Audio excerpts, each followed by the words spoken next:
Hi, this is Mark Hempel. This interview, a phone interview, was conducted on April 27th, 2013, with James Mahu.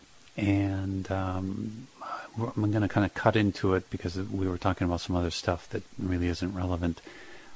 So I'm just kind of giving you this heads up that it's going to feel a little bit like you just suddenly dropped into a conversation, and you kind of did. So, but it's a pretty long conversation. I think we went for a good hour and 20 minutes, or maybe even more than that. I kind of lost track. But so, at any rate, hope you enjoy it.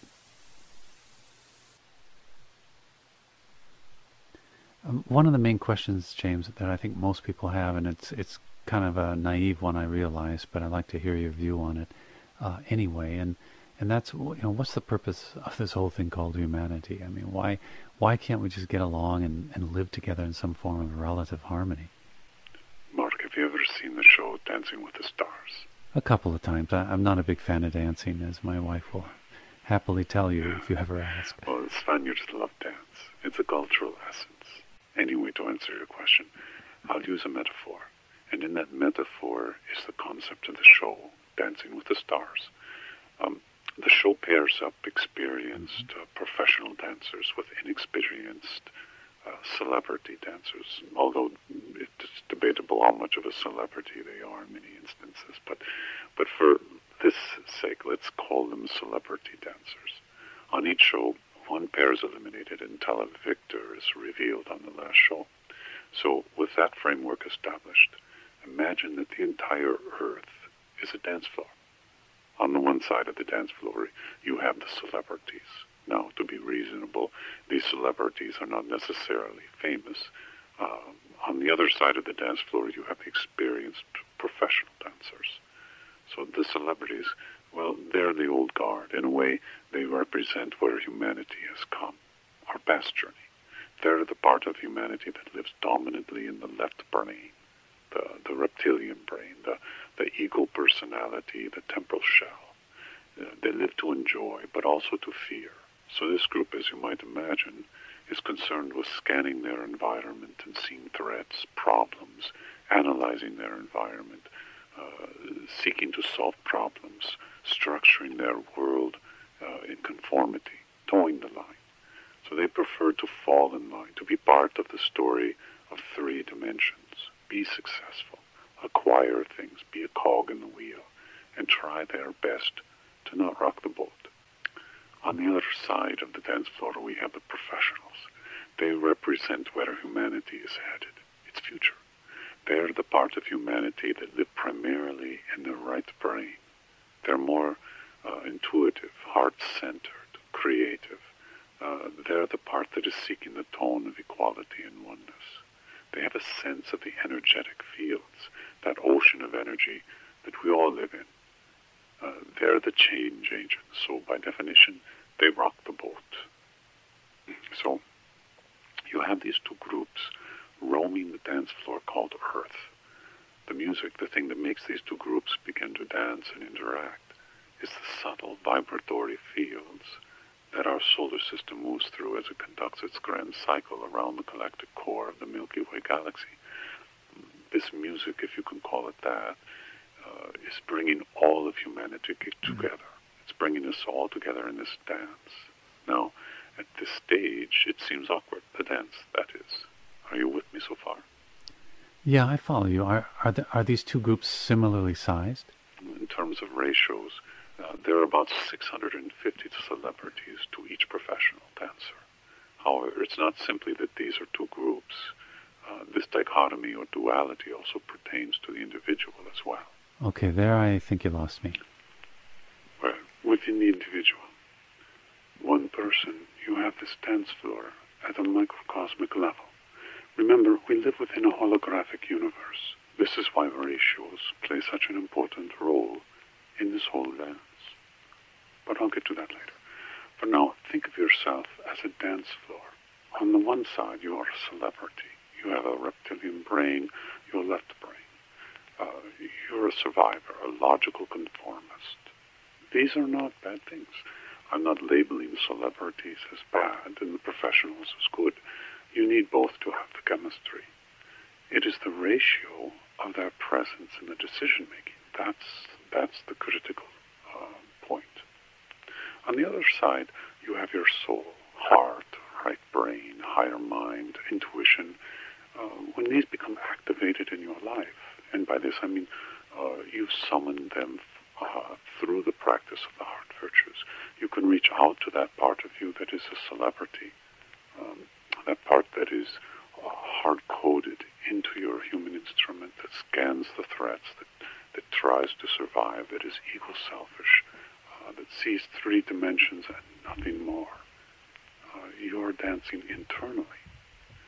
So you have this dichotomy, this duality, and it's all inside you.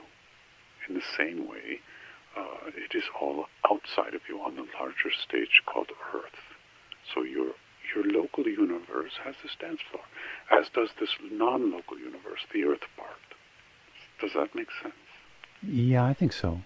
Back to the Dancing with the Stars metaphor. Who are the judges? Well, before we get to the judges, let me explain one more thing. Sure. The professional dancers teach, not only by words, but by behaviors. They show the dance moves. They exhibit the movements or practices that come from the heart and soul. They show the creativity of the right brain. They don't preach it. It's a demonstration. Part of this demonstration is to accept the awkwardness of their celebrity dance partners, either outside themselves or inside themselves. The celebrity part of humanity is crystallized into behaviors that have served them well in the three-dimensional world. In order to dance with the professionals, they must be willing to accept the new behaviors, the new movements, and really listen to the music, to feel it. This requires a remodeling of their belief systems, something that is not easy for a large percentage of the human population, half of whom subscribe to a world religion. So the professional dancers must have compassion and understanding. Patience helps too. Otherwise, they get impatient themselves and frustrated, even angry. This is true with the individual as well, but it's directed at themselves. It's a form of a self-judgment, even ridicule sometimes. So this dance is going on in the non-local universe and the local universe at the same time. The professionals within themselves are feeling this dichotomy of the new guard and the old guard, the right and the left brain, the intuitive and the logical, the soul and the body, the heart and the ego. But these are the two dance partners. And when they become entrained to the music, the new guard shows the movement, practices compassion. The two can dance as one. Now, to your question about who judges this, who are the judges? In the local universe, it is, of course, you. You are judging the quality of the dance. Who leads? Who steps on the toes? Who brings down the quality of the movement? You are judging this, and often harshly. Why? I mean, why do we do that? Because once you're activated, you know your energy. You know your energy before you're the body. And you know this energy is connected and linked to everything else in the non-local universe. It's a being of unity, and its union is through love. So, when you fall down awkwardly or step on a toe, you judge yourself as being a klutz. But as I've said many times, this isn't about perfection. It's about practicing the movement or the heart virtues to the best of your abilities in the moment. The dance floor is not always smooth. The three-dimensional world has pitfalls and traps. Everyone can stub their toes against it. Health issues, physical impediments, relationships, work stresses, financial constraints, all of these inform the dance floor upon which we dance. Some dance floors are bumpier than others, but if they are, you slow dance.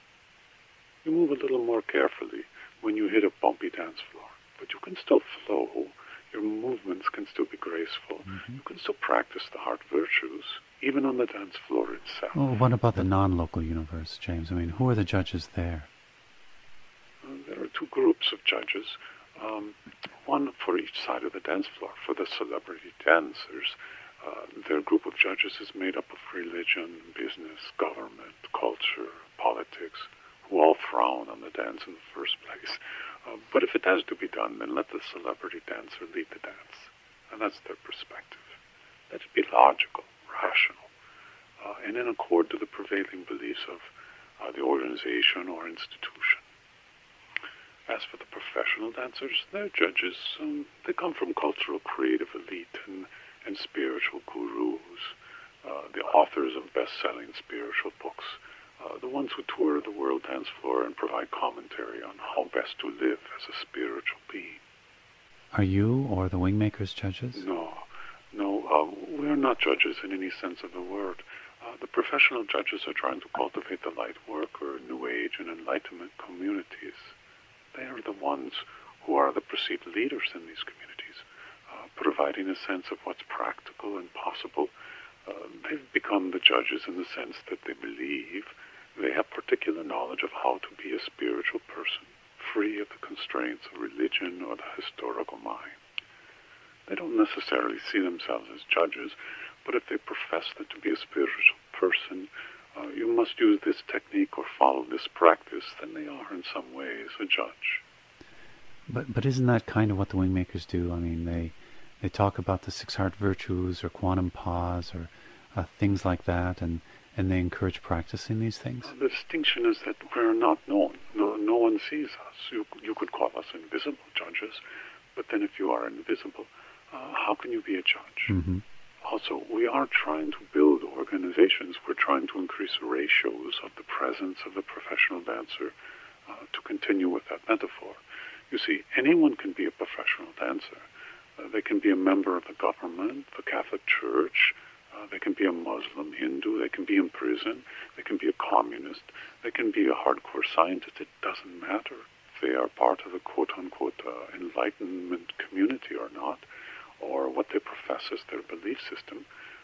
What matters is that they consciously radiate the virtues of their heart, that they transmit compassion, understanding, humility, forgiveness, and so forth through their behaviors. Often the best professional dancer is the simple person without any alignment at all. And by alignment, I mean to a belief system or an organization. The unaligned person simply holds fast to their intuitive belief in the supremacy of the heart and soul. And because of this belief, they can receive and transmit this frequency of equality and oneness. This isn't about knowledge. Someone can be extremely knowledgeable about the historical mind and spirit. They can have the equivalent of a PhD in spirituality, but they can be in their head. And because of this, they may dance to the music of a lesser frequency. For the unaligned individual, their alignment can be with the frequencies of love and compassion, not to organizations or personalities, not to governments or political movements, not to religions or spiritual organizations. Thus, professional dancers can come from anywhere, and because of this fact, there really is no one who is equipped to judge. Though there are those who try, though. The movement of the heart-centered life is not owned by any organization, nor is it the province of the Wingmakers. It is an ancient thing, and well before humanity began on this planet, this dance and the ratio of celebrities to professionals across all domains of the material universe has existed. It is intuitive, but only to those who have opened themselves to the professional within. Yeah. And how does one do that? Nihilism is a powerful dance move of the celebrity dancers. The left brain and the reptilian brain see that life, if not meaningless, is at least something to fear and navigate through to lessen disappointments, problems, and inconveniences. They propose that the universe is compassionless, that God is a figment of the right brain. It is a mirage, and to dance to that music is pointless. For many people as they grew up, it was a choice between religion and nihilism. The thought process was, I can be a believer or an atheist. But the real world is much more complex. It's always about ratios. It is a mathematical certainty because we are energetic beings, not material repositories of cells, muscle, bones, tendons, organs, and blood. So we're not islands of organic materiality. We are collectively an ocean of energy. So ratios mean everything because of this interconnection. To see ourselves as beings composed of energy, of fields of energy that intermix with everyone else, and that this intermixing includes the energy fields of planets and stars and galaxies and the universe as a whole. This is the reality model that science is bringing to humanity. Now, this model can be adapted to fit into the nihilist belief system, an uncaring, godless universe. It can also be adapted by religions and spiritual belief systems as proof that the universe is an outgrowth of a caring and creative force called God, or Ava, or Creator, or whatever word you choose.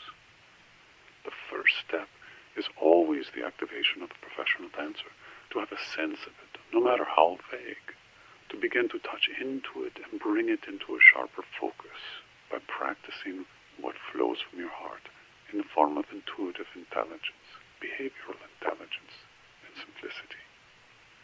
I personally believe that the practice of the 6 heart virtues is a good way, but everyone can find their own method. As I said before, the path isn't owned or operated by anyone, because, and somewhat paradoxically, I suppose, it's an individual's path to interconnectedness.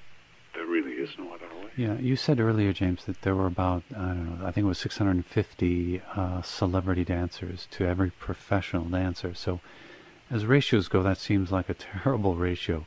How do you see hope in that? It isn't about hope, Mark. It's about the empathy of a single individual operating in alignment and resonance with the universe. The ratio of 1 to 650 is part of the equation. The other is the sheer number of humans that are incarnated on the planet at this time. What's been called the shift by a lot of people is precisely this shift in the ratios coupled to the larger population of humanity. We're nearing 12 million people on the planet who are able to transmit these ultrafine frequencies of the heart soul, and to do so consciously, regularly and unconditionally. Is this why you wanted to produce the event temples?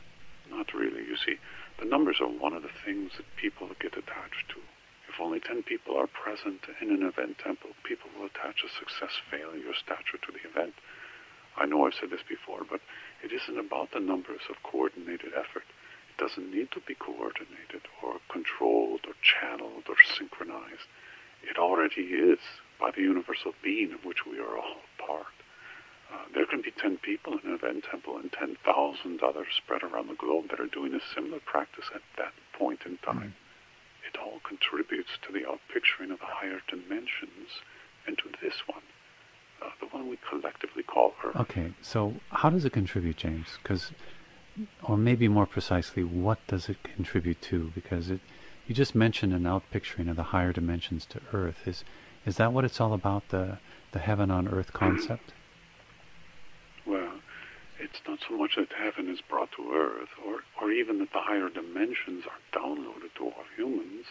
It's more of an experiment in time.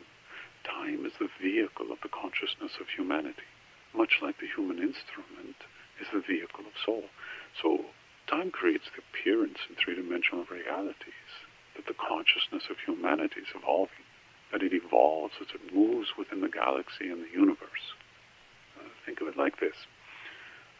The Earth revolves around the Sun, the solar system revolves around the galaxy, a galaxy group rushes inexplicably towards what astronomers call the Great Attractor, and the universe expands at an amazing rate of speed. We don't really know the extent of the mystery that extends beyond this structure, but we know it extends, continues to expand. And throughout all of this, from the smallest to the largest, space-time is the vehicle that makes evolution look like a linear process, a journey in space-time. There are other domains of consciousness that operate outside of our four-dimensional construct of space-time, where time slows down or speeds up or ceases to exist altogether. The higher fields of consciousness, where humanity is one being, this is a different form of space-time than anything on Earth, and yet this is the space-time we are headed into. When Earth arrives in this space-time, we, all humans, will feel it as a visceral experience that'll reshape our attitudes and perceptions of what constitute the meaning of humanness. Will transform as one being, and yet every expression or projection of individuality remains sovereign.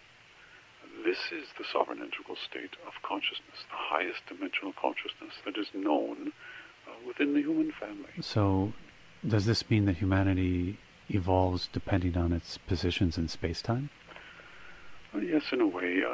If Earth were in a frequency or energy pattern of the universe that was of a low frequency or lower frequency, then the life forms living on Earth, including humans, would reflect these lower frequencies in their behaviors and attitudes. But if, on the other hand, humanity and its spaceship Earth were in a higher dimensional field within the universe, these higher frequency energies would activate new behaviors and attitudes, more consistent with the heart and the human soul. This is why the Wingmakers look at space-time as an essential element in the equation of oneness and equality. The human family is inextricably linked to the cosmos and its position therein. It kind of sounds like astrology for the human race. Is that what you're saying? I can see where you draw that conclusion, Mark, but it's not really the same. It isn't so much about the position of planets relative to one's incarnational beginnings or Earth. It's more about the position of Earth as a spaceship orbiting the galactic center and the galaxy traveling the universe. Nothing remains static. Change is always occurring. The tempo of the change, the degree of the change, the oppositional force to the change, all of these are modulated and created from the cosmic influence. This cosmic influence can activate or deactivate influences within the human instrument, including the DNA, brain chemistry, heart, endocrine system, and other organs, you see. The fields are the only way that the universe intelligence can operate on an entire species. So, for example, a cosmic field can interact with a solar field, and the solar field can interact with the planetary field, like Earth's geomagnetic field. The Earth's field can carry this cosmic information within it, and it will interpenetrate every human being, and even every animal and plant. Everything on the planet, in a sense, is bathed in these fields. This is going on constantly. Positions in space-time are carefully orchestrated by source intelligence. These positional coordinates are not arbitrary or happenstance. They occur as an outgrowth of an intelligent process, coordinated by first source or creator. And they create the opportunity for evolutionary jumps. Some will take advantage of it, some will not. The difference is in their belief system, their ability to adapt and modify their beliefs, their practice of these new beliefs in their lives. Let me give you an example. Everyone has had this experience where they were hurt by someone. A relationship flares up and anger or frustration overtakes the person. They are in a specific space-time when the hurt occurs. They cannot forgive the person in that space-time. It's almost impossible. But in an hour or a day, they're in a different space-time, and forgiveness is now possible. If you could say that the memory weakened, and that was the reason that forgiveness was possible, or maybe the person apologized, and that made it possible. Well, there is some truth in there. But it's really that the shift of space-time makes it possible, and the new energies that penetrate us. Again, nothing is static. Those who never forgive, they lock or anchor themselves into the space-time of an event, here in their mind. They've lost their ability to flow with the spaceship Earth, to see how space-time is fluid, how energies of the cosmos dance within each of us, how we are constantly changing, because we are fluid energies in constant flux relative to space-time. I know that was a long answer. I'll stop there. This question may be off base, but I wonder if you could talk about why the professional dancers don't just dance with each other, and ignore the celebrity dancers. It's actually a fair question. Let me answer it this way. Many of us are activists at heart. We feel passionate about our beliefs. We will defend them. We'll stand up to anyone who wants to change them. We'll resist those who try to sway us. However, at the same time, we're also kind of insecure in our beliefs. Activism is a form of alignment. Save the Whales is a group that is aligned around that premise, for example. If this group, Save the Whales, only talked with marine biologists, they would be singing to the choir. Their activism would be met enthusiastically, but wouldn't change a thing. So it is with professional dancers. If they danced with one another, they would dance more beautifully, perhaps, but they would not have the impact. They would be less activist and more artistes in nature. So spiritual activism is not about teaching with words. The dance is made to the music of the Creator, and this music is always changing. There's not one measure that repeats. The dance is made of attitudes and behaviors. So we demonstrate our behaviors, not as machines, but as humans with all our humanness intact. We practice our heart virtues, not perfectly, but humanly. We're humble supporters. James, I'm going to kind of switch the topic a little bit to kind of focus on your novels, if you don't mind. Your new novel, The Weather Composer, has a focus on Iran and the Islamic culture. In particular, one of their prophecies about the Mahdi. Could you talk a little bit about that? Well, The Weather Composer, it's a large story, and will probably require several books to tell it.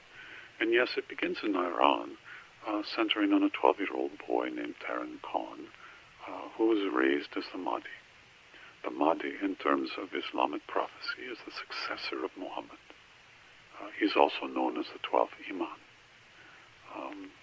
There are many different prophecies concerning the central figure of Islam, and they vary a bit depending on Sunni or Shiite orientation. But in general, they see the Mahdi as incarnating at the end times to essentially rid the world of evil and convert the world to the one true religion.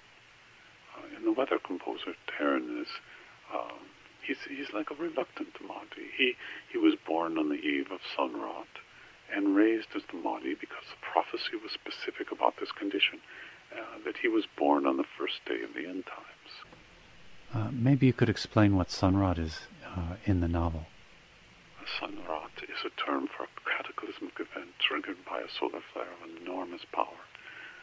This flare was potent enough to change everything on Earth. Taran was born at this precise time when the solar flare touched the Earth, and I say touched, but scorched would probably be a better way of putting it. Sunrat changed everything, and by almost every standard for the worse. So the story shows how a remote tribe in northeastern Iran, known as the Balakian nation, come to believe that Taran Khan was their Mahdi. It would be similar to how the Dalai Lama is found as a young boy and then taken from his home to be trained in the rigors of the role he'll play as the spiritual leader for Tibet. The story is seen through Taran's eyes as he runs away from his village in order to seek an education. In a way, he's trying to distance himself from the role of being the Mahdi. He's very gifted intellectually, but the spiritual leader of the Balakian people doesn't want him. They don't want to lose Taran, so they send a rescue party to bring him back. As Taran gets to a city called Mashhad, which is the second largest city in Iran, he finds the school, and they immediately discover his intellectual gifts. I should mention that this post-Sunrat world, all nations are unified under the greater nation, so it is one world. And the language and culture they're all homogenized. All of the schools are wired to a central office in Denver called the faculty. And here they test every child and slot them into a social role. There's no more country borders. There's only one government, and that's called the greater nation. So into this world, Taran walks, completely naive about the way the new world works. The faculty identifies him as having an ultra-high IQ and sends in an extraction team to bring Taran to their Denver facility. But there ensues this a bit of a tug-of-war between Taran's tribe and the extraction team. I won't go into the details of the various plot structures, but I think I can say that for those who like action adventures, this book will provide plenty of action. As someone who's read an advance copy, I would wholeheartedly agree. I think of all your writings, this one is the most gripping from a plot perspective, and it's actually kind of tense and riveting. And from the people I've talked to who also read an advance copy, they all kind of comment the same thing, that it's really kind of a page turner first, and has some sort of spirituality as spice almost, but it's it's really a riveting book. And I think I'd also say that it's a pretty big departure from your previous book, Quantusum. Yes, I suppose it is. Though it was not a conscious thing so much as a way to perhaps interest a new or younger audience. Quantusum and The Dormant Prophecy were both esoteric books, as novels go at least. The Weather Composer leans more toward the mainstream. It's less esoteric in some ways. The sequels will make up for that. This first book is mostly a way to introduce the primary characters and a larger plot structure that will unfold in the next two books. Was there a particular reason you chose the setting of Iran and Islamic culture as the focus? It was simply necessary to tell the full story, and since Darren is the key character to the whole story, he was born in the high desert of northeastern Iran. It's a required in this setting. So it was important to tell the story of a young boy who was raised in the shadows of a prophecy. He was not someone who sought this responsibility. It was thrust onto him. There have been many who've claimed to be the Mahdi over the centuries, but their claims have always been disputed, and their missions were largely egocentric. I wanted to have this reluctance in a boy who had his own vision, and that vision was not aligned to the vision of his nation, especially its religious leadership. This was an important part of the plot. The story will take on a very different arc in the sequel, the second book. So it's official that there'll be a sequel to this book. When will the sequel be released, and can you tell us anything about it? Well, I'm not really sure if it's released. I would say early 2014. As for disclosing any information about it, I would prefer not to at this time. I feel that most readers would prefer to read without knowing too much about the plot, so I don't like to talk too much about my novels for this reason. Anything else you'd like to say about The Weather Composer, Book 1? I believe it will be out very soon online, and sometime this summer as a physical book, I believe. I'm planning to release it online on the Sambola platform, and as a physical book, it will be released like my other books through Planet Work Press. I'm using Sambola as the online platform because it's more advanced than the Spirit State site. I'll release it on Spirit State too, but probably after the Spirit State site is updated. One thing I've noticed, James, is that the latest books are not as involved with images and music and so on. Is this a trend in your creative process? I don't know if I would call it a trend, but it's a reality of time. I can concentrate on the writing because the story requires this. Some stories call out for other media to help tell the story. Others don't. The collected works of the Wingmakers will be released this spring, and it will certainly have a significant amount of illustrations, but that was all part of the Wingmakers project. The Weather Composer and Quantusum, for example, those are stories without illustrations or music, so it varies. I continue to compose music daily. I continue to do art as well. I even write poetry, but I've chosen not to publish these. Perhaps sometimes in the future. We'll see. I know some writers are nervous anytime they write about the Islamic culture, especially if it touches on Muhammad. Do you have any concerns that this book could cause a negative reaction from Islamic quarters? I realize this is a problem for some artists, and I remember reading just a few weeks ago about a Turkish pianist who was given, I believe it was a 5-year sentence for tweeting some unkind words about the Islamic faith. But I think his sentence was stayed. You see, this might have less to do about Islam and more to do about the Turkish government wanting to send signals to its artistic community. Artists are often the ones who speak truth to power. They're often professional dancers, back to our metaphor, because they operate from the right brain and they are more intuitively connected to their muse or higher selves. They tend to be anti-authoritative, and they can get into trouble with governments that seek to control their image. For myself, the way I presented Taran Khan, it was done with great respect for his heritage and culture. So no, I don't expect any concerns. Well, since we're on the topic of books, do you want to talk about the collected works of the Wingmakers?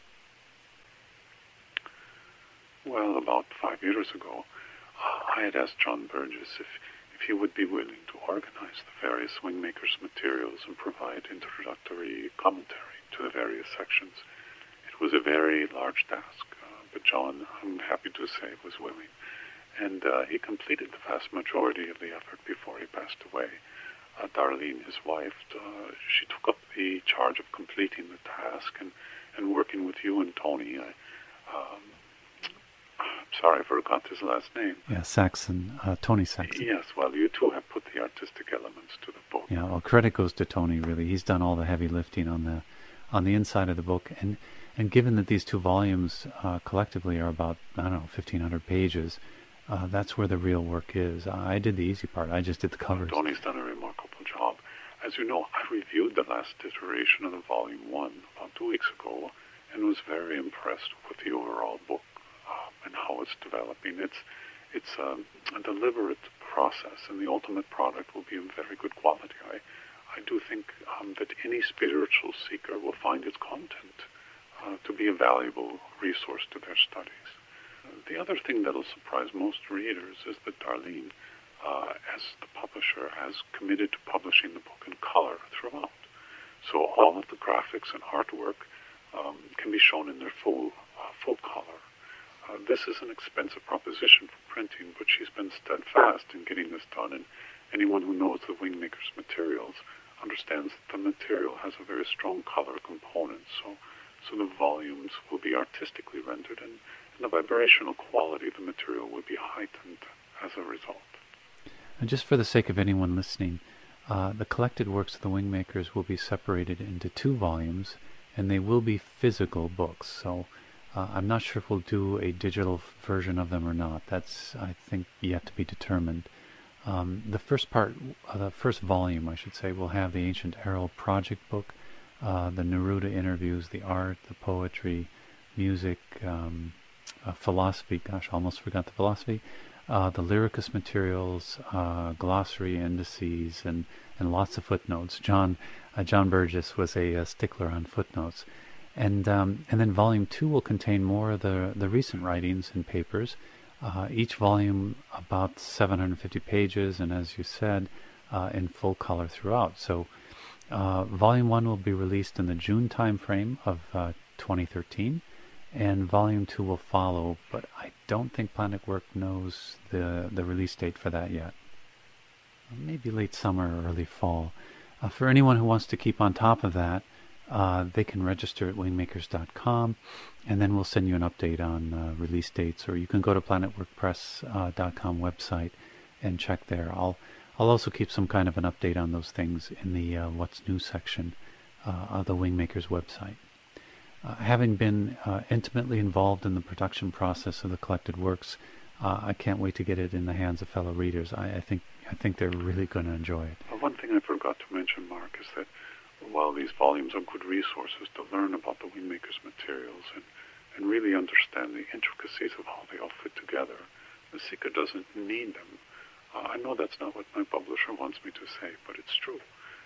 Everything I've written or produced in my life relative to this project called the Wingmakers is really, it's a prompt or reminder for those who already know the material, who already know the way to their soul but have gotten distracted. So all of these materials are simply there to remind you, in a sense, divert you from your distractions and nurture that part of you that really doesn't get nurtured very much by our current culture. You see, the first volume is more focused on the mind, the belief system that the mind holds or becomes attached to. The second volume is more focused on the heart. In a way, these are 2 sides of the same coin, and the coin in this case is the embodied soul. Most people consider the mind as the sight organ and the heart as the feeling organ, but the heart is more tuned to sight than feeling. You're saying that the heart has eyes? Not as we think of eyes, of course, but yes, it has vision. It sees things. We sometimes call this intuition or insight or precognition, but the vision is a heart-based quality. It's not the mind or brain or eye-brain system. They tend to get the credit, but it's the heart's vision. All of these works that I've been involved with are designed to help people see this 2-sided coin and activate the heart's vision. Once that activation is made, they're on their way. All right. I'd like to change the subject if I can. Yeah, that's fine. I know you've talked about the MEST universe before, which is the matter, energy, space, and time universe. One of the things I don't understand, James, is that you've talked today about space-time, but you haven't gone into the same detail about the other two elements of that acronym, energy and matter. How do those all fit together in terms of the puzzle we call the three-dimensional world? A MEST is an acronym for matter, energy, space, and time. Some call this the four dimensions of existence within three-dimensional space. Now, as I said before, it's very easy to think we are stationary, static beings in terms of our space-time. But nothing could be further from the truth. We go to bed each night and think we are in the same space, our bed, but we're not. Where we sleep the night before is quite literally 12 million miles from where we sleep tonight. And that's just in the context of our solar system. If you take into the equation our local galaxy group and its movement, the number is an order of magnitude higher. It's also a different time, so our space-time is perceived as static and routine to our human instrument. And yet, we're in completely different coordinates every moment of our existence, because we're riding a planetary, solar, galactic spaceship. In Lyricus, we have a saying, different space-time, different energy. Different energy, different matter. In other words, if you change your space-time, you encounter different energies, and these different energies influence matter, material existence, and cause changes. In life forms, we call this change growth and aging or memory or life cycles, but it means much more. Let's say that as you go through new space-time, you see your breath as a way to infuse this new, ever-changing space-time into your human instrument and consciousness. Like quantum pause? It's an example, yes. Quantum pause is a breathing technique that structures a certain rhythm onto the breathing process to make more awareness of the breath and its integration with the human instrument. You can find it in the paper called Spiritual Activism. You have that paper on which site, Mark? Let's see. It's on the Wingmakers.com website in the What's New section, and people can download it there for free. It's a good paper for anyone who wants to actively shift into the coming paradigm of interconnectedness, which, as it turns out, is one of the main themes of this conversation. So it's good you brought it up. Now, back to space-time and quantum pause. And by the way, one doesn't need to practice quantum pause if they find it limiting in any way. Conscious breathing will work fine too. You don't need techniques, and even quantum pause can be adapted to your particular needs. So try something and mold it to your own intuitive sense of what's right and what works for you. When you're practicing conscious breathing, feel how it pulls you into the present moment, in this state of nowness. Use your awareness to really feel that you're in a brand new space-time, one you've never been in before, and one that has new energies, new potentialities. Imagine that as you breathe, you're infusing these new energies into your human instrument, and that this is creating within you a sense of openness and flexibility and coherence and clarity that allows you to be more, let's say, resilient and agile and giving and intuitively alive and so on. So breath relates to space-time, and this brings new energetics into your human instrument. These new energetics can be experienced as new behaviors. So energy in this context informs matter, and matter in this context is behavior. Why is behavioral intelligence so important in the Wingmakers philosophy? Because seekers are easily confused. One seeker is told that reincarnation does not exist. Another is told the opposite. The two meet and they confuse and confound one another. One seeker is told that God's name is Allah. Another is told there are many different gods. The two meet and confusion results. One person discovers particle physics and another is born again in Jesus. The two meet and they paint each other into isolated corners. My point is, there's very little agreement with words, with what goes on in the mind. Very few people really trust their intuition. They prefer to trust experts.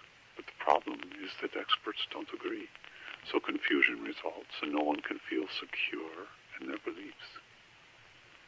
Behaviorists don't care about the mind's opinion. If you can practice the behaviors of conscious breathing, of accessing your heart's virtues and expressing those into your local universe, all of the beliefs, all of the words you can use to describe your beliefs don't really matter. Behavioral intelligence matters. It is a universal language, and it never separates or argues or analyzes. Instead, it applies compassion, appreciation, understanding, love, and so on to all circumstances. Now, some would argue, I'm sure, that this is naive. There is right and wrong, truth and falsehood. For example, either reincarnation is true or it is false. It cannot be both. And if that is the case, then truth must be defended. But you see, this is how one loses their perspective on the important things, like heart virtues, conscious breathing, love, equality, and oneness. We defend our beliefs. We polarize others. We try to be on the right side, the side of the dance floor that stands for truth. But our universe is multidimensional. It has stories encoded within stories within stories. It is, in other words, hyper-complex. It is not knowable with the human mind.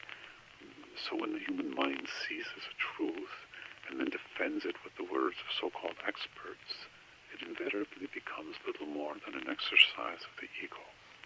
The energy invested in this exercise, it could have been placed on conscious breathing or fostering a relationship with the universe and creator, and then expressed in behaviors of compassion, forgiveness, appreciation, and so forth.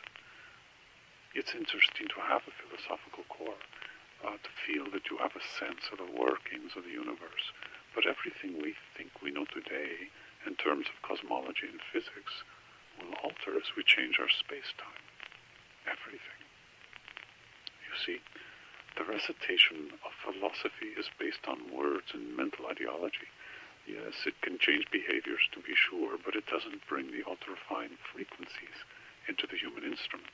Only behaviors that are consistent to the virtues of the heart will purify and prepare the human instrument to perceive the soul or higher self, to see its movements, its perspectives, its insights, its consciousness. So behaviors bring about like a preparation of the human instrument, and these behaviors must be coherent and clear. And the only way they can be of this quality is if they're genuine. You cannot fake this. You cannot practice like a machine. You must be human, vulnerable, open, humble, and willing to learn from yourself more than you're willing to accept the words of another. The only thing that's required is a belief in the human soul, and even that is dubious. And I say dubious only because atheists are able to practice the six heart virtues just fine. They're not encumbered with any kinds of beliefs in soul or God or religious indoctrinations. So I say dubious only in that sense. The soul is present in everyone, regardless of their position in life, their ethnicity, their gender, their belief system, and so on.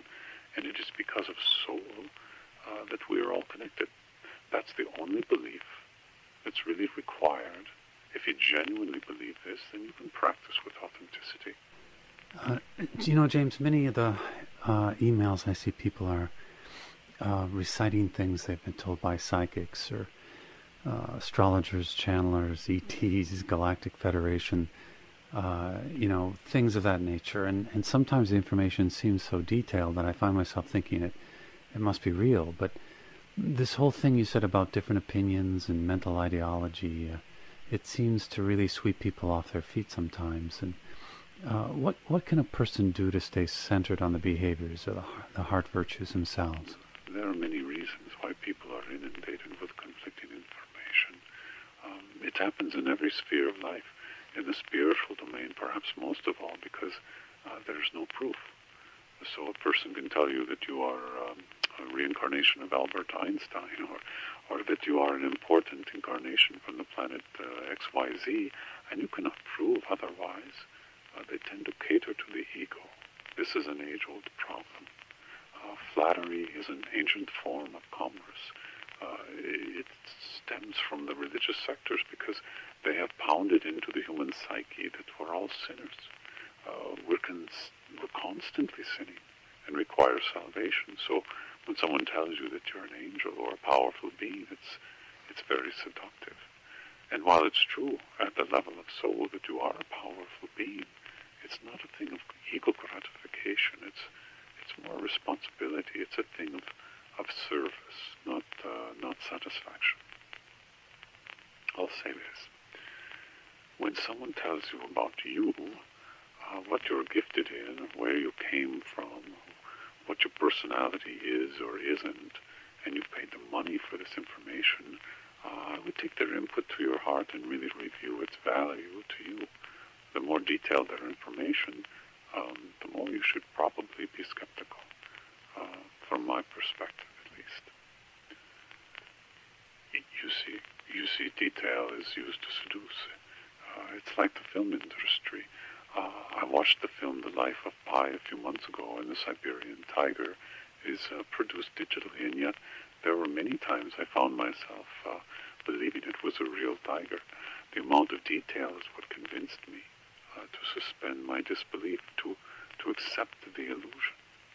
So it is with external inputs. Detail sells the input. The point is, where you came from or what you've done or accomplished in the past, it doesn't really matter. That's time-based. You're always shifting in space-time. You're always capable of connecting with the universe and creator, source intelligence. You can summon this higher consciousness within you and transmit it to those in your local universe. You can be a student of your heart. If you fill your mind and ego with all of these personal details of your past self or future self, what does it provide you? Clarity or confusion? I can assure you that if you can get 10 readings from 10 different sources, you will be confused. The overlap will be 10, 20% perhaps, and the rest will be divergent and impossible to decode into a meaningful picture of purpose. So I would advise spiritual seekers to place their attention on behavioral intelligence. Practice this. Don't fill your mind with complex details to confuse and confound and separate. Behavioral intelligence is what you're here to learn and express.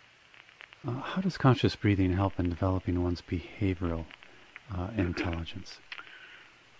Well, let's say I practice quantum pause, and while I'm breathing, I become conscious of the new space-time I'm in, that unique part of the universe that my local universe intersects with in that exact moment.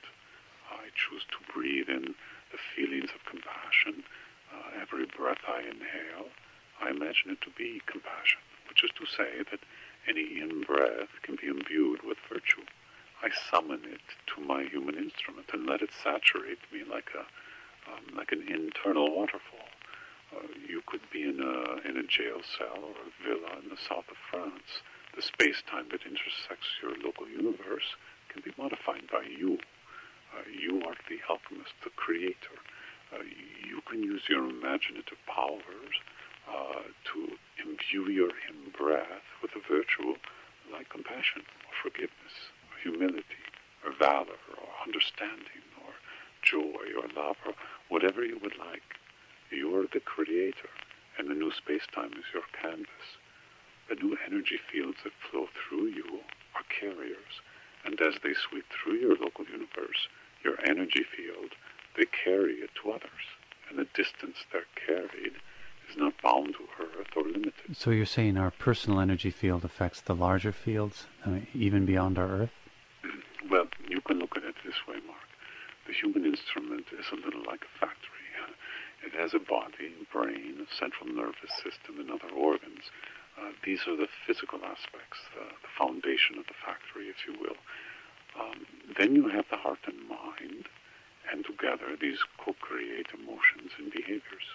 The heart and mind are like the employees, and the emotions and behaviors are like the products. And then you have the soul, the spiritual essence of the individual, the God spark. This is like the customer, the one who uses the products that the factory makes. Sometimes, if a factory produces products that are of low frequency, dense energy, the soul or customer doesn't use the product. It can't use it. It's like buying a device that was designed for a different voltage. It just doesn't plug into the wall. The emotions are the product of how the heart and mind operate together in coherence. If the mind is prayerful and contemplative and receptive, summoning the universe for support and so on, the mind is then engaged with the heart, because this kind of mindfulness attracts the attention of the heart. It begets behaviors that are intelligent. And what do I mean by that? Behavioral intelligence is the ability to self-manage the coherence of the mind and heart, and to do that, to create emotions that are balanced and resilient. This isn't about sentimental emotions or passionate reactions to the wrongs committed by the powers that be, as if we need to start a revolution.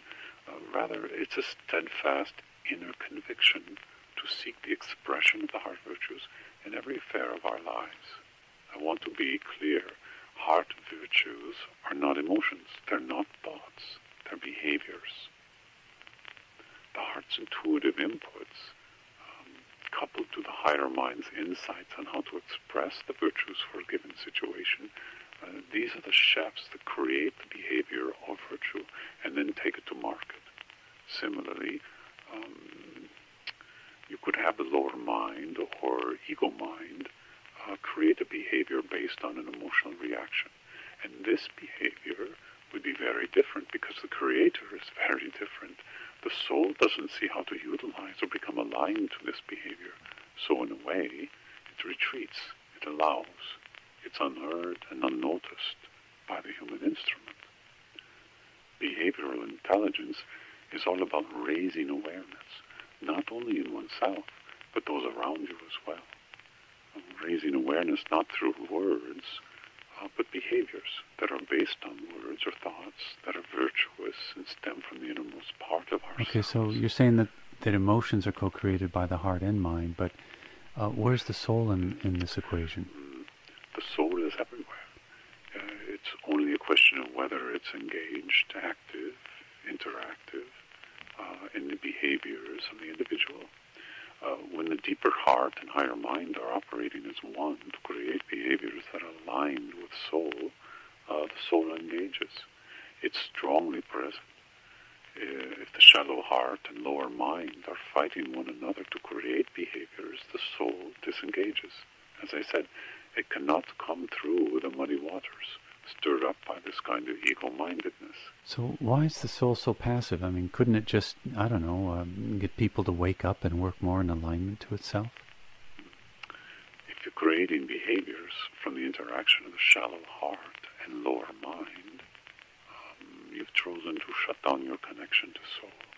It's like someone who has this huge natural world that they live in with mountains and valleys and rivers, but they go into a small cabin, lock the doors, close the blinds, and lay in their bed in the dark. How does the natural world reach them? Maybe a storm? Well, yes, a storm might reach them, but it also might make them even less comfortable to open up and seek the world of soul.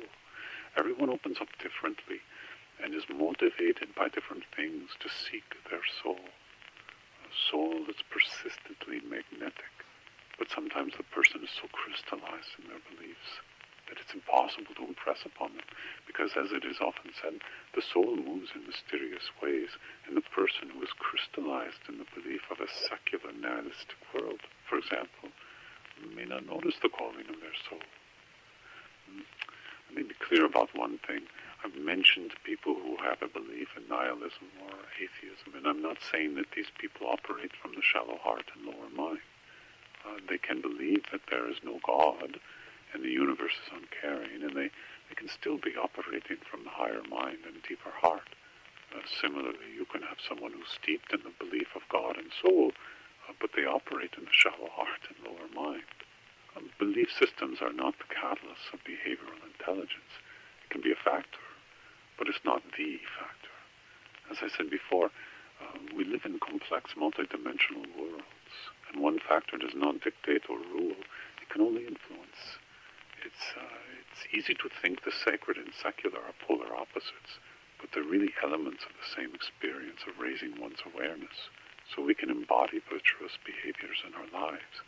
And what our belief system is, or how much we profess to worship God or care about our soul's well-being, those are not the keys.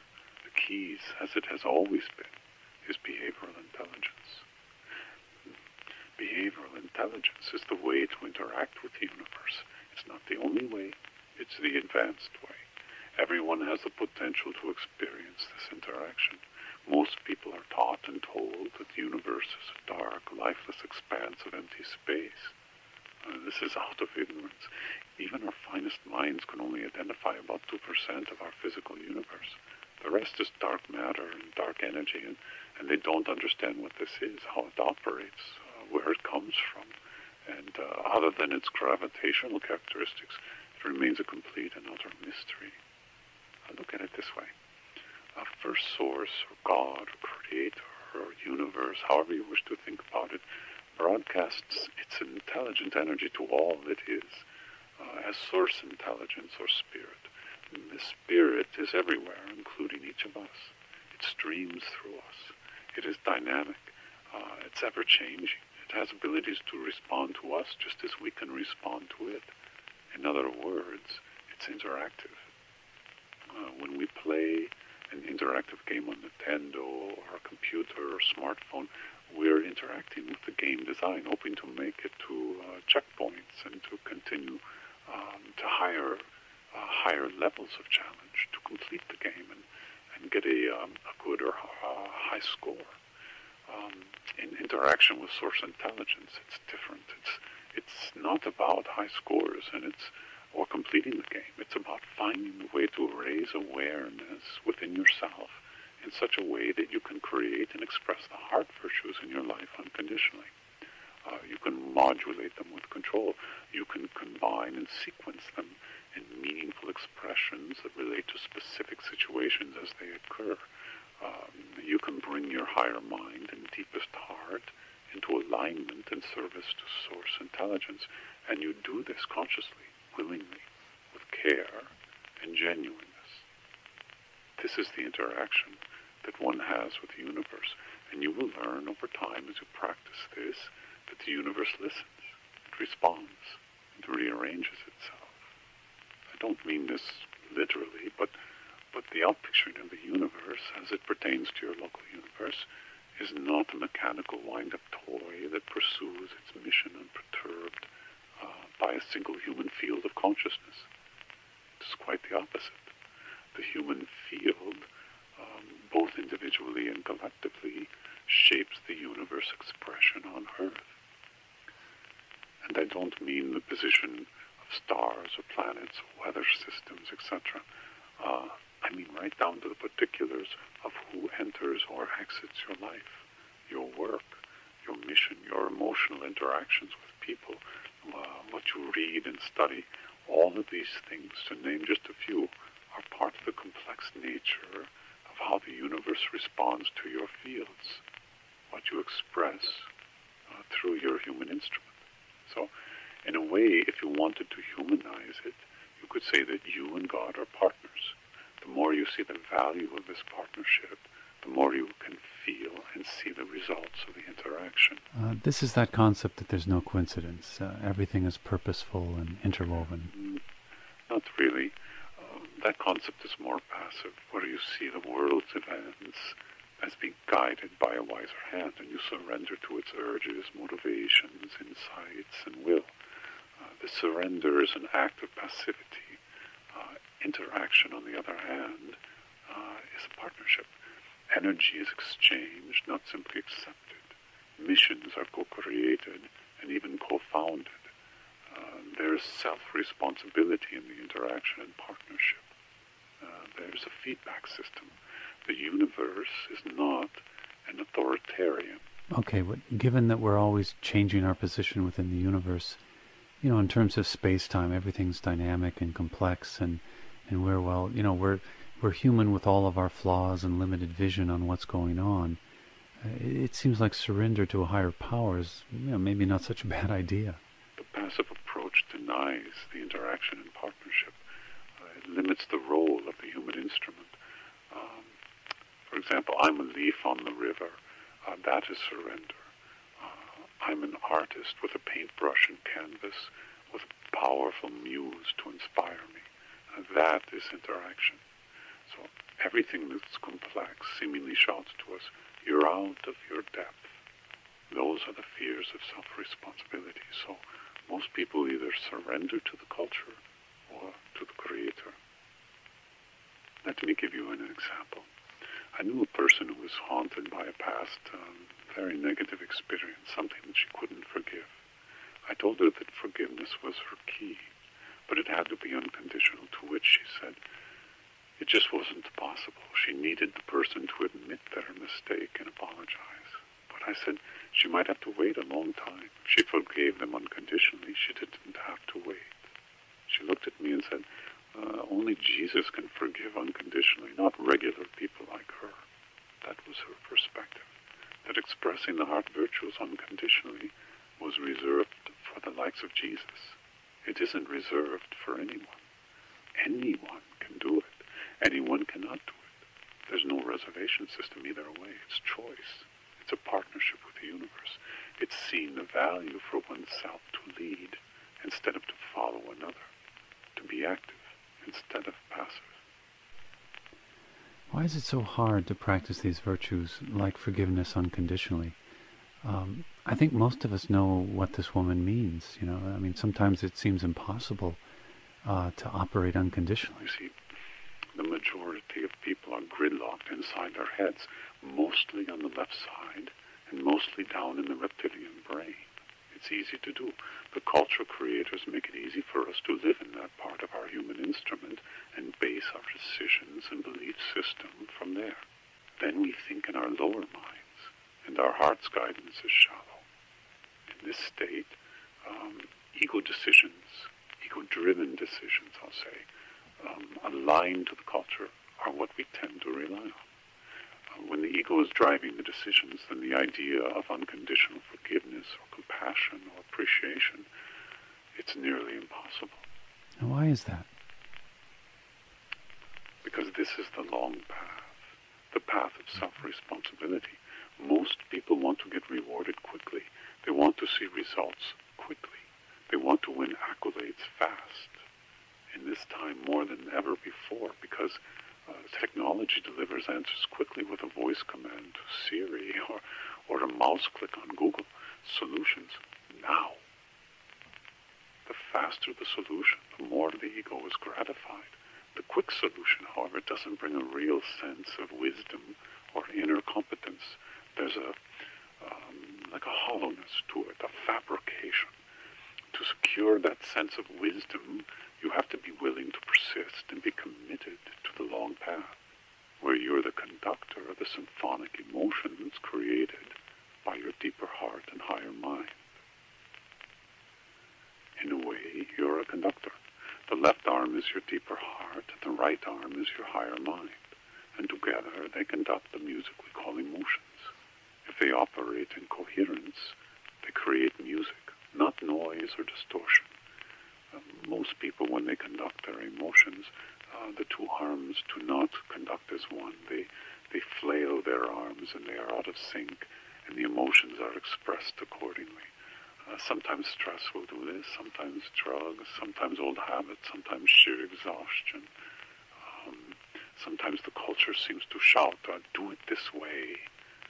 There are many, many reasons, which is why it's so important to practice something like the heart virtues so that you can regain your balance when you slip on the banana peel.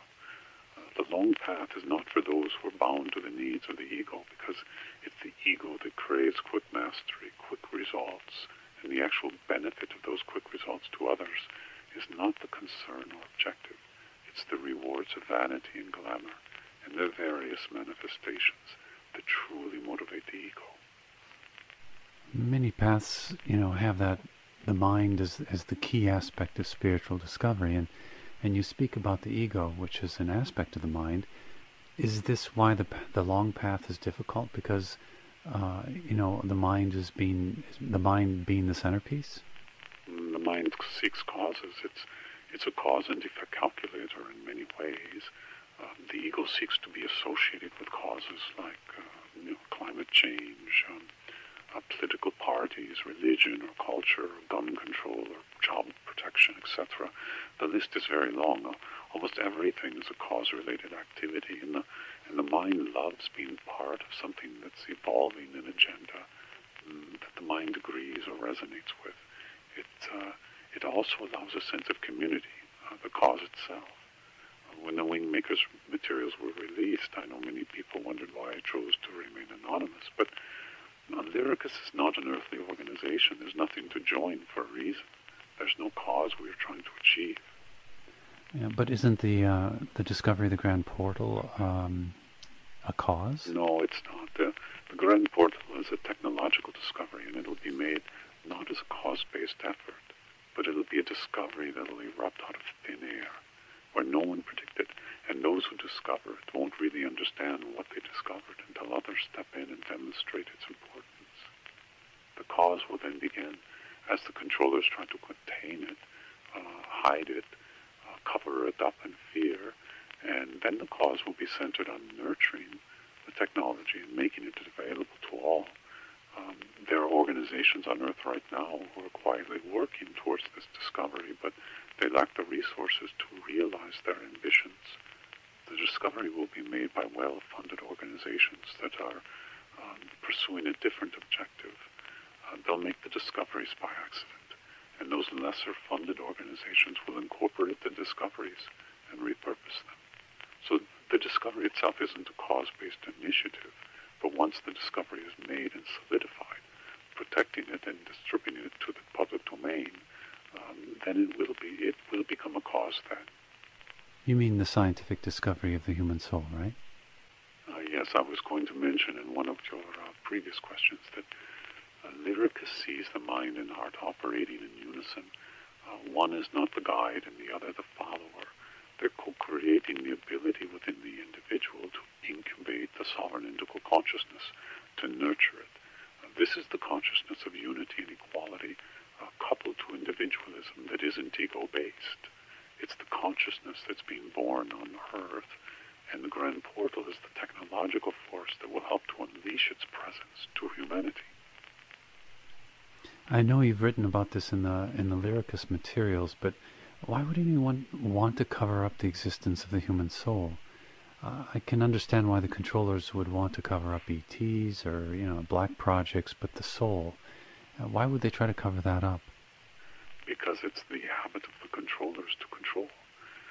Whenever new discoveries are made, they're quickly assessed for their ability to change the existing power structure, either in a good way, or in other words, to enhance control, or in a bad way, to diminish control. But if the controllers are suppressing humanity's chance to grow spiritually, how does humanity ever get out of the control? The controllers are part of the system of ascendancy. They're not controlling the system. The system is vast. It's a network that extends everywhere and to everyone. No one group or entity is controlling it. They simply think they control a very small part of the system called material Earth. Even this they don't really control. You can take the internet for an example. The controllers initially thought the internet would be useful to control educational innovation via ARPANET. And then they thought it would present a communication infrastructure within the military-industrial complex via DARPANET. What they didn't see was the spillover into the life of citizens. And effective capitalism did that. When the World Wide Web entered the picture, they were hopeful that it'd stay in the business domain, banking and industry and so on. But as we know, it's the global communication system. And now the controllers have adapted to try and use it for surveillance and personal data acquisition and banking and so on. But the controllers controllers never wanted the internet to become what it has. So the premise that humanity is crippled in its ability to grow spiritually because of the controllers is simply false. They make it more challenging, which is the way the system is designed. Souls don't incarnate into a human instrument to experience ease and spiritual bliss. They experience this separation from source intelligence willingly. They know it will be a challenge to navigate to their soul and deeper heart when they incarnate. They know it will be a challenge to learn to express the higher frequencies of the heart unconditionally in this world. But they also know that there will be help. And in what form is this help offered? I mean, where does it come from, and how do people recognize it? The help is everywhere. It isn't one thing or one organization or religion. Help is everywhere. It's really the perception and the attitude of the individual that makes the difference. It's in all things. So when the individual is ready, they see something or feel something or learn something that wakes them up. It activates them to seek their higher self. And where this wake-up call comes from varies tremendously for each person. But once they awaken, they'll seek what is hidden from them. They know instinctively it's hidden. The truth is veiled. They might not call the controllers by name or title, but they know they exist, even while they don't like to admit it. Why is that, James? I know many people who get pretty uncomfortable the moment you start, to talk about these subjects that pertain to the controllers. It's a bit scary, unnerving. For most people, it's too hard to believe that the world is suppressed, that it's held back so that humanity is easier to control and more compliant to the system. These are old concepts. They've been on this planet for thousands of years, and very few of sound mind doubt this reality. So, as a coping mechanism, they prefer to avoid the discussion. And it's perfectly fine that they do. There's not so much to be gained from talking about it and letting the subject irritate you. The question becomes, as a truth seeker, how much emphasis to place on it, because in the extreme, it can lead to fear and frustration and even a sense of paranoia. And these conditions clearly diminish the ability of the individual to express love into their local universe. And this is their first priority for their incarnation. I'm glad you mentioned that word love. I've received emails from people wondering why it isn't mentioned in the 6 heart virtues. Can you talk about that? Yes, it's analogous to asking why white light isn't mentioned in the rainbow. You see, love is the 6 heart virtues. Love is a dynamic mixture of these 6 expressions.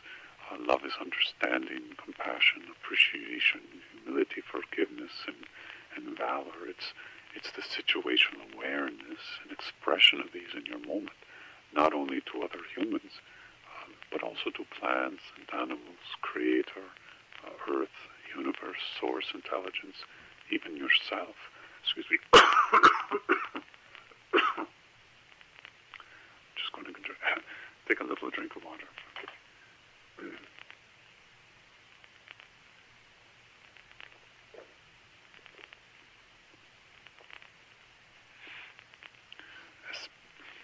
As space-time shifts and changes, new energetics are encountered.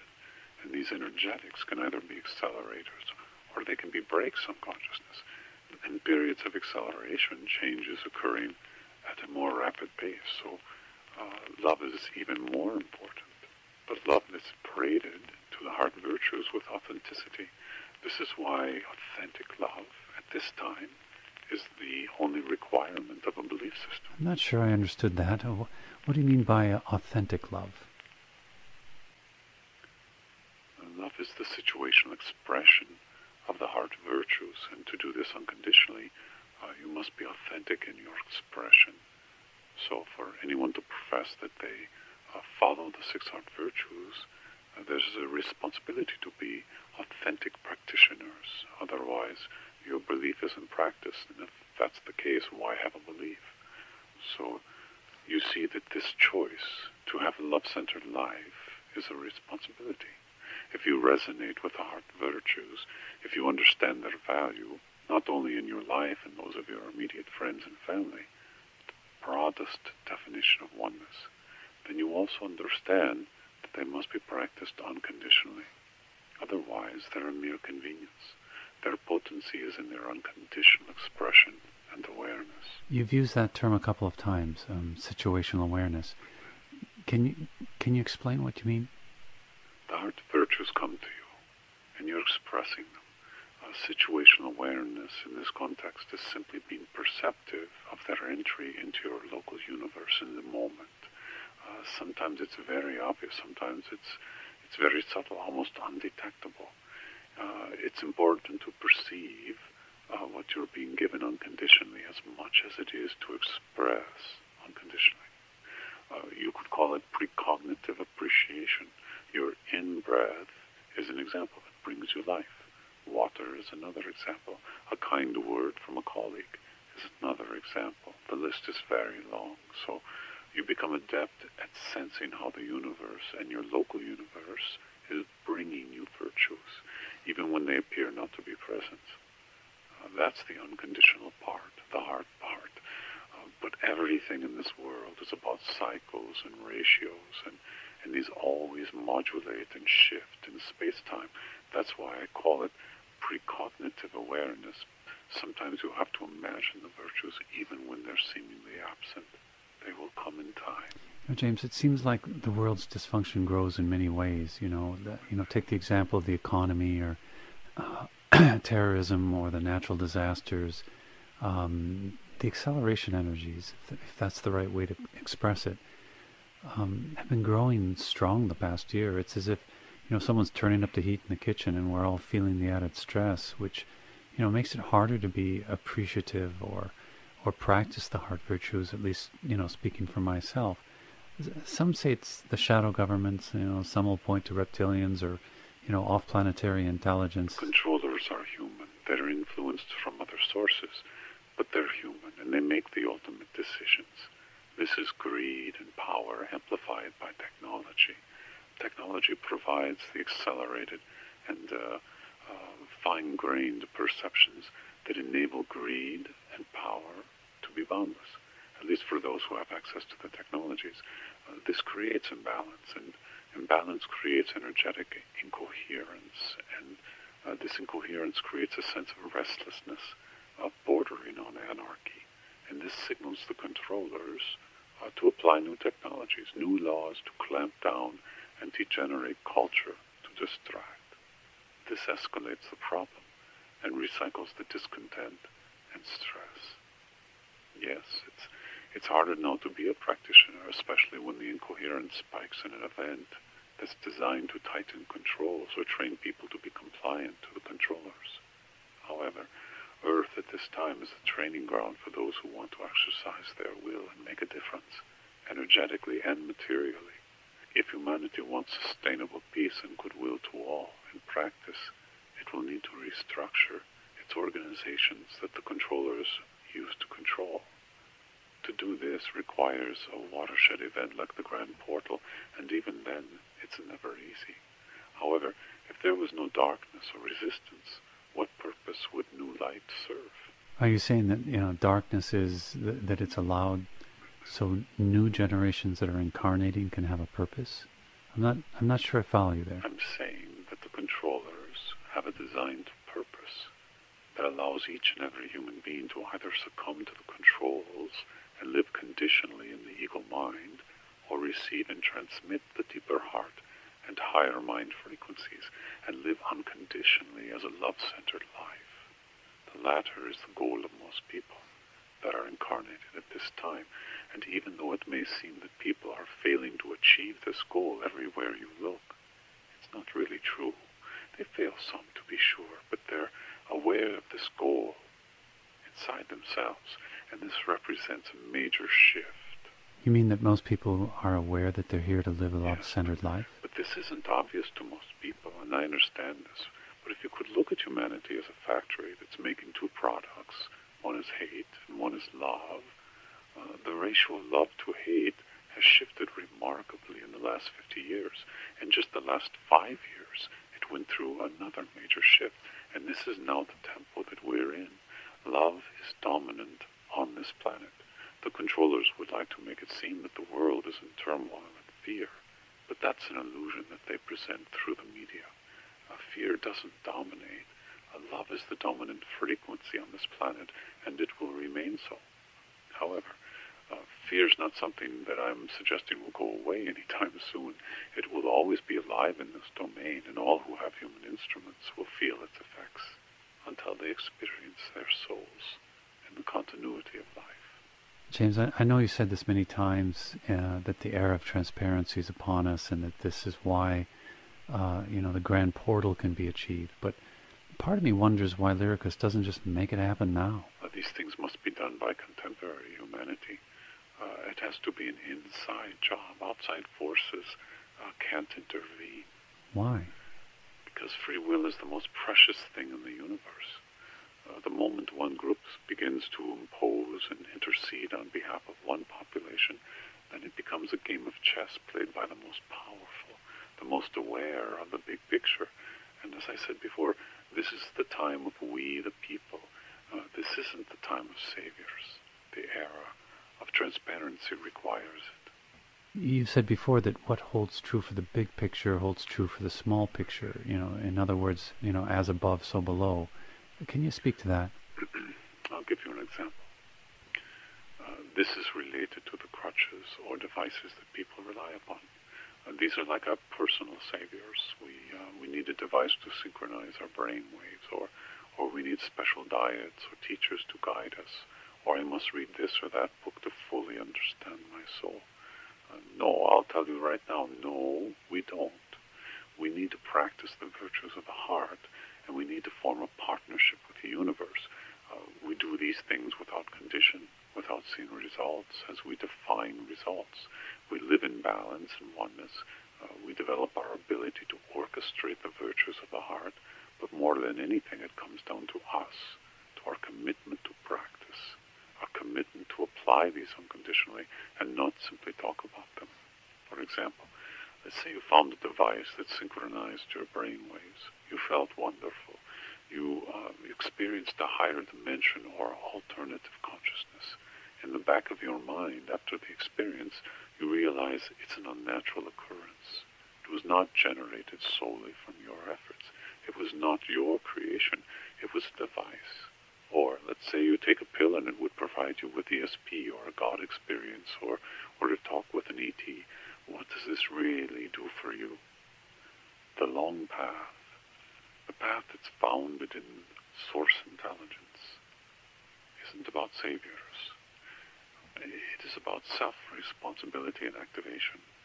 It's about learning to receive and transmit the ultra-fine frequencies of love in your moment to the best of your abilities, even when you judge yourself a failure. You practice forgiveness and understanding. Do you have the flashy experiences? Well, maybe not. But I would much rather be an alchemist than an explorer. What do you mean by an alchemist? If your human instrument is fear-based, locked in the rigidity of the left reptilian brain, you're more likely to broadcast fear and insecurity and depression, for example. These emotions are a form of energy, and like all energy, they are conserved. In a sense, energy is never created. It is transformed or recycled. I can take energy that is dense and closed, and I can transform it to an energy that is opening to the frequency of love. I can be an alchemist of energy. And instead of trying to turn iron into gold, I turn anger into kindness, or depression into interconnection, or indifference into compassion. Energy then informs matter. Energy is many things by human standards. It can be physical energy used to produce something like work or to play a sport. It can be emotional energy that deals with love or anger. It can be a mental energy that helps us solve a problem or capitalize on an opportunity. It can be a spiritual energy that activates and sustains our interest in the culture of soul.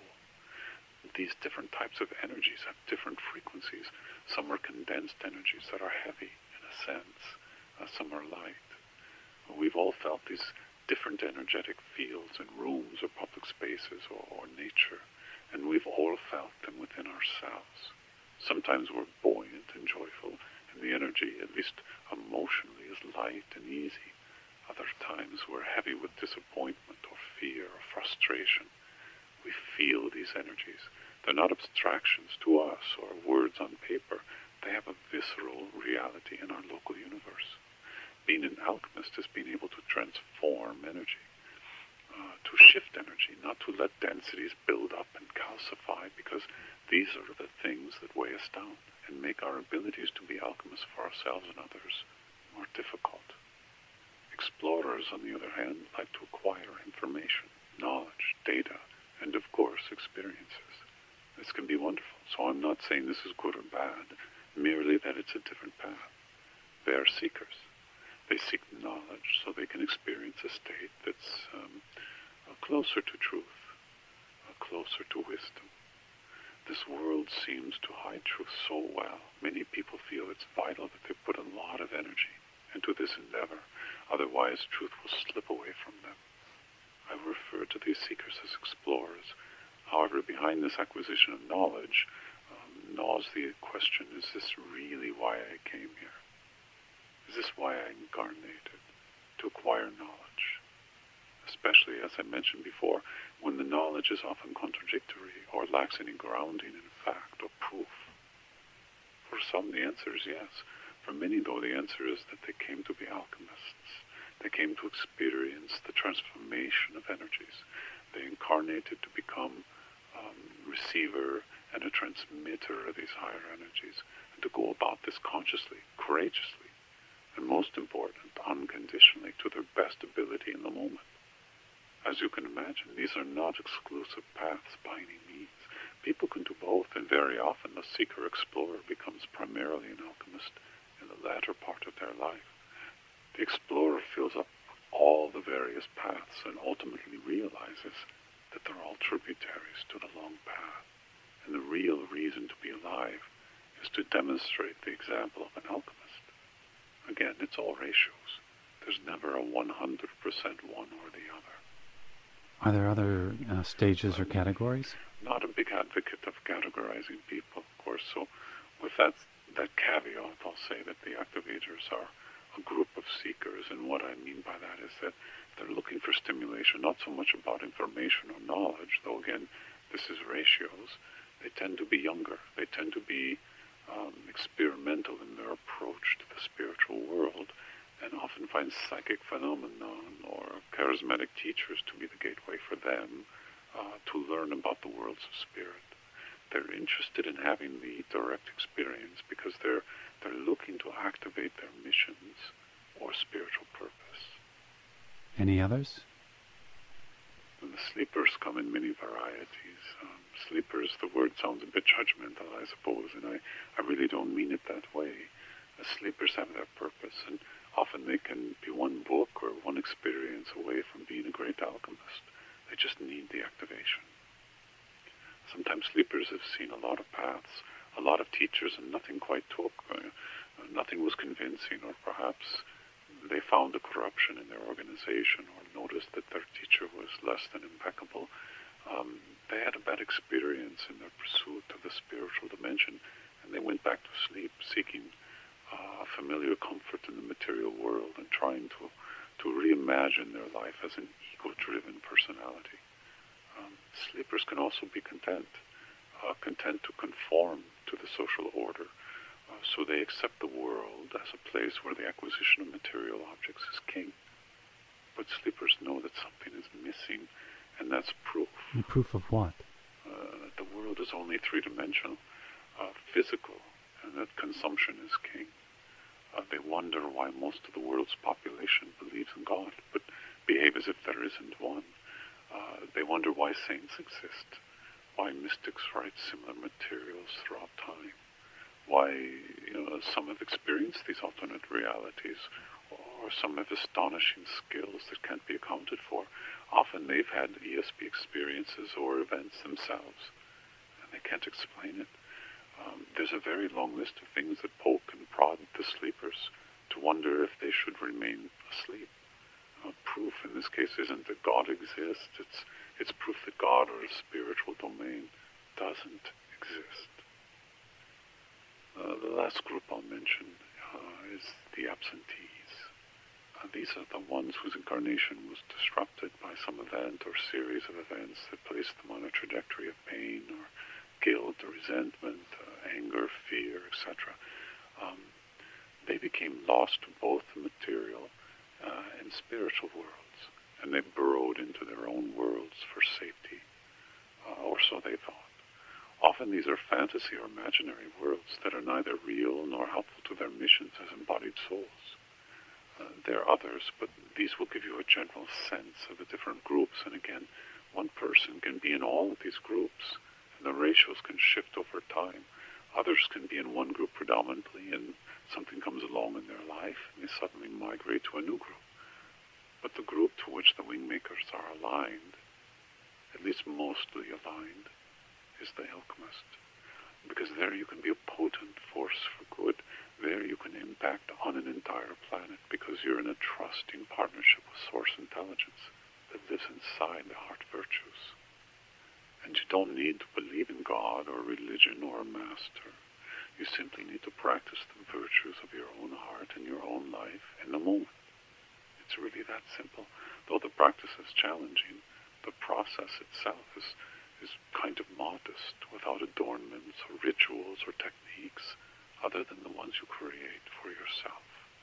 James, I want to be respectful of your time. This interview's already gone over the time I had, asked for. So, is there anything else you wanted to cover before we come to a close? Well, let me just say, Mark, that I enjoyed our conversation.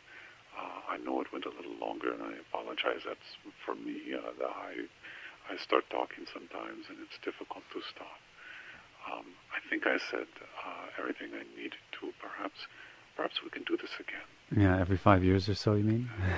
Well, maybe we can do them a little more Yeah, frequently. I hope so. Thanks for your help, Mark, in putting this interview together.